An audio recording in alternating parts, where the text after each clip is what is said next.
आखिर कौन, कैसे और कब तक पाएगा भगदड़ पर काबू? महाकुंभ और नई दिल्ली स्टेशन पर हुए हादसे के बाद उठ रहे हैं सवाल। 140 करोड़ लोगों के देश में अब क्राउड मैनेजमेंट पर ध्यान देना जरूरी। नमस्कार, आजाद सिपाही के खबर विशेष में आपका स्वागत है। मैं हूं राहुल सिंह। 15 फरवरी को नई दिल्ली रेलवे स्टेशन पर एक हादसा हुआ और 18 बेशकीमती जानें चली गई। भीड़ के कारण हुई भगदड़ का यह हादसा दुनिया के सबसे बड़े धार्मिक आयोजन महाकुंभ में जाने वाले तीर्थ यात्रियों के साथ हुआ, जो ट्रेन पकड़ने आए थे। इससे पहले 29 जनवरी को महाकुंभ में भी इसी तरह का एक हादसा हुआ था, जिसमें कई लोगों की जान चली गई थी। इन हादसों के बाद अब चारों तरफ से यह सवाल उठ रहा है कि आखिर कब और कैसे इस तरह की भगदड़ पर नियंत्रण पाया जा सकेगा। यह सही है कि हादसे को पूरी तरह रोकना संभव नहीं है, लेकिन उसकी आशंकाओं को कम तो किया ही जा सकता है। भगदड़ के इन हादसों ने साबित कर दिया है कि किसी भी सीमित स्थान पर असीमित संख्या में लोगों को जमा होने से रोकने के लिए अब तक कोई चाक चौबंद व्यवस्था या मशीनरी का विकास नहीं हो पाया है। इसलिए भारत जैसे बड़े आबादी वाले देश में अब क्राउड मैनेजमेंट यानी भीड़ प्रबंधन का तंत्र विकसित किया जाना जरूरी है। प्रति वर्ग मीटर 4 लोगों से कम की भीड़ घनत्व को आमतौर पर सुरक्षित सीमा माना जाता है। जैसे जैसे यह प्रति वर्ग मीटर 6 लोगों के करीब पहुंचता है, जोखिम काफी बढ़ जाता है। भारत के कई आयोजनों में इस सीमा को पार करने वाली भीड़ का होना आम बात है। खासतौर से धार्मिक आयोजनों में भीड़ के घनत्व के अलावा परिधीय कारक भी तंग स्थिति को खतरनाक बनाने में भूमिका निभाते हैं। हाल के दिनों में भगदड़ जैसे जितने भी हादसे हुए हैं, उसमें एक बात कॉमन रही कि वहां की व्यवस्था पूरी तरह छिन्न भिन्न हो गई थी और अफवाहों को रोकने के लिए कुछ नहीं किया गया। नई दिल्ली स्टेशन पर हुए हादसों के बाद जरूरी हो गया है कि भीड़ प्रबंधन के इन पहलुओं पर ध्यान दिया जाए और व्यवस्थापकों को इसका समुचित परीक्षण दिया जाए। नई दिल्ली रेलवे स्टेशन और महाकुंभ में हुए हादसे की पृष्ठभूमि में भगदड़ को रोकने के उपायों को रेखांकित कर रहे हैं आजाद सिपाही के विशेष संवाददाता राकेश सिंह अपने रिपोर्ट के माध्यम से। नई दिल्ली रेलवे स्टेशन पर 15 फरवरी की रात प्रयागराज में चल रहे महाकुंभ जाने को उतावली भीड़ ने ऐसी भगदड़ मचाई कि लगभग 1.5 दर्जन लोगों की जान चली गई, जबकि दर्जन भर से अधिक घायल भी हुए। इस बार भी मृतकों में महिलाओं और बच्चों की संख्या ज्यादा रही, जबकि पुरुषों की संख्या उनसे कम रही। वहीं घायलों में भी लगभग 14 महिलाएं समेत कुल 25 लोग शामिल हैं। ये महज आंकड़े नहीं हैं, बल्कि हमारी संवेदना शून्य व्यवस्था की विफलता के नमूने मात्र हैं। ऐसी घटनाओं पर आखिर कौन, कैसे और कब तक काबू पाएगा, यह यक्ष प्रश्न देश के सामने उपस्थित है। कैसे हो गए इस तरह के हादसे? ऐसा इसलिए क्योंकि भारत में पिछले कुछ वर्षों में भगदड़ के कई मामले सामने आए हैं। इस बार तो महज 1 महीने के अंदर ही भगदड़ के 2 मामले सामने आ चुके हैं, जो कि प्रशासन के लिए चिंता का विषय है। सवाल है कि जब महाकुंभ की तैयारियों को लेकर उत्तर प्रदेश प्रशासन लगातार दावे कर रहा था और केंद्र सरकार भी पूरी तैयारी का दावा कर रही थी, तब ऐसी हृदय विदारक घटनाओं का घटित होना तमाम व्यवस्थाओं पर सवालिया निशान लगा जाता है। सवाल यह भी है कि तमाम सकारात्मक राजनीतिक इच्छा शक्ति के बावजूद इतनी बड़ी प्रशासनिक चूक कैसे हो गई। ऐसे में सवाल है कि देश की राजधानी जैसे प्रमुख रेलवे स्टेशन पर रेल प्रशासन ने समुचित व्यवस्था क्यों नहीं की। बढ़ गई है चिंता। जाहिर है कि भीड़ और भगदड़ में अन्योन्याश्रय संबंध है, लेकिन इनके नियंत्रण में समुचित उपाय कब तक दिखेंगे, किनके नेतृत्व में सब कुछ होगा, पता नहीं। तब तक ऐसे हादसों पर सवाल उठते रहेंगे, राजनीतिक बयानबाजी चलती रहेगी। हादसों की जिम्मेदारी किसी की नहीं होगी। भगदड़ की 2 ताबड़तोड़ घटनाओं ने भीड़ नियंत्रण संबंधी विफलताओं पर जनमानस की चिंता ज्यादा बढ़ा दी है। धार्मिक आयोजनों में ही भगदड़। यदि पिछले कुछ वर्षों में भारत में हुई भगदड़ की प्रमुख घटनाओं की सूची खंगाली जाए, तो पता चलता है कि साल 2 साल बाद ऐसी घटनाओं की एक लंबी फहरिस्त है।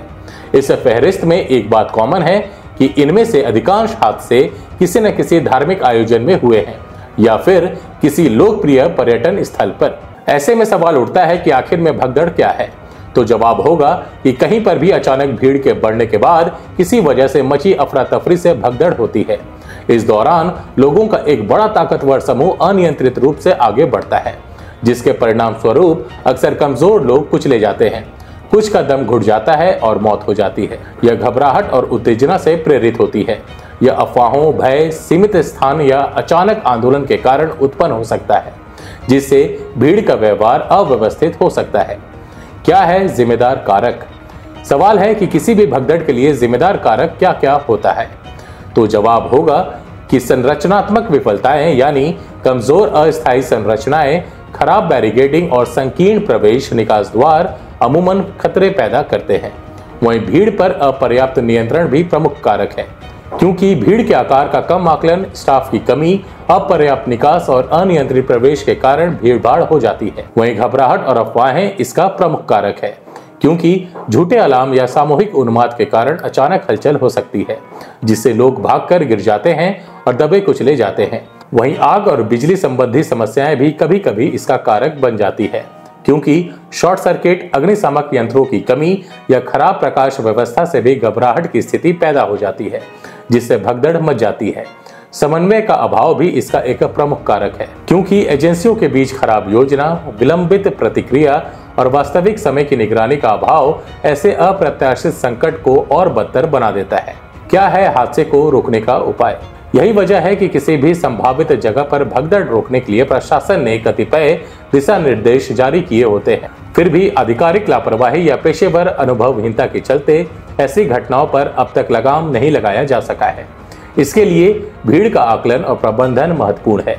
इसलिए अधिकारियों को अपेक्षित भीड़ का आकलन करना होगा, प्रवेश बिंदुओं को नियंत्रित करना होता है और लोगों की संख्या को विनियमित करना होता है।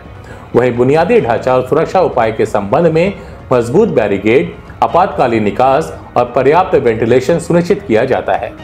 सुरक्षा और निगरानी उपायों के तहत भीड़ की आवाजाही पर नजर रखने के लिए सीसीटीवी कैमरे, सार्वजनिक संबोधन प्रणाली और प्रशिक्षित सुरक्षा कर्मियों की तैनाती सुनिश्चित की जाती है। आपातकालीन तैयारी के तहत त्वरित प्रतिक्रिया के लिए चिकित्सा दल, एम्बुलेंस और अग्निशमन इकाइयों को रणनीतिक रूप से तैयार किया जाता है। जन जागरूकता और सूचना प्रसार को त्वरित गति से फैलाया जाता है, ताकि घबराहट की स्थिति से बचने के लिए लोग साइन बोर्ड, हेल्पलाइन नंबर और डिजिटल अपडेट के माध्यम से सजग हो जाए। इसलिए वहां उपस्थित लोगों को शिक्षित करना प्रमुख प्रशासनिक कार्य होता है। चुनौतियां भी कम नहीं।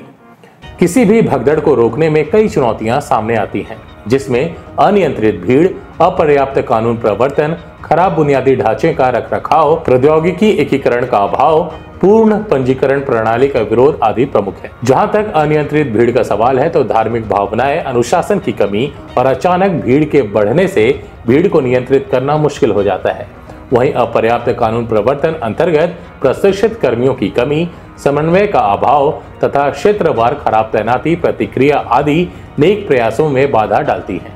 खराब बुनियादी ढांचे का रखरखाव भी एक महत्वपूर्ण कारण है, क्योंकि संकीर्ण मार्ग, कमजोर पुल और अवैध अतिक्रमण बाधाएं पैदा करते हैं। जहां तक प्रौद्योगिकी एकीकरण के अभाव की बात है, तो वास्तविक समय भीड़ विश्लेषण, जीपीएस ट्रैकिंग और एआई आधारित भीड़ नियंत्रण प्रणाली की अनुपस्थिति से संकट प्रतिक्रिया में देरी होती है। वहीं पूर्ण पंजीकरण प्रणाली का विरोध वाकई एक जन संकट है, क्योंकि कई तीर्थयात्री अनिवार्य ऑनलाइन पंजीकरण का विरोध करते हैं, जिसके परिणाम स्वरूप अनियंत्रित भीड़ और अत्यधिक क्षमता की समस्या उत्पन्न होती है। सवाल है कि जब सख्त पूर्ण पंजीकरण और टिकटिंग से इसे रोका जा सकता है, तो प्रशासन सक्रिय क्यों नहीं है? प्रवेश सीमाओं को नियंत्रित करने के लिए अनिवार्य ऑनलाइन पंजीकरण लागू करके इस खतरे को कम किया जा सकता है।